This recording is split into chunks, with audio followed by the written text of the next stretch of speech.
అందరికీ నమస్కారం. నా పేరు ముదునూరు వాణిశ్రీ. నేను లయన్స్ క్లబ్ సభ్యురాలిని మరియు Lions club region chairperson.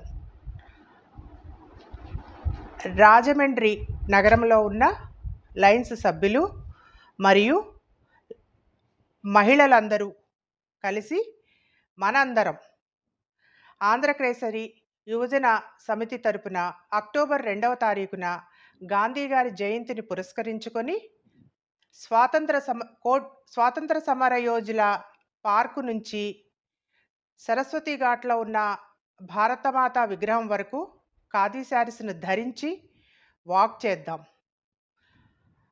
Gandhi గారు తలపెట్టిన విదేశీ వస్తు బహిష్కరణ, స్వదేశీ వస్త్రాలను మనం ధరించాలి అని ఈ ఖాదీ ఉద్యమాన్ని తీసుకొని వచ్చారు. దానిలో భాగంగా మనందరం ఖాదీ శారీస్ని ధరించి చేనేత కార్మికులకి ఆర్థికంగా సహాయం చేయటం ద్వారా కూడా వారికి జీవనోపాధిని కల్పించిన వారం అవుతాం. కనుక ఆ రోజు మన మహిళలందరం ఖాదీ శారీస్ని కొని ధరించి శారీ వాక్ను నిర్వహించి కార్యక్రమాన్ని జయప్రదం చేద్దాం. అందరికీ నమస్కారం.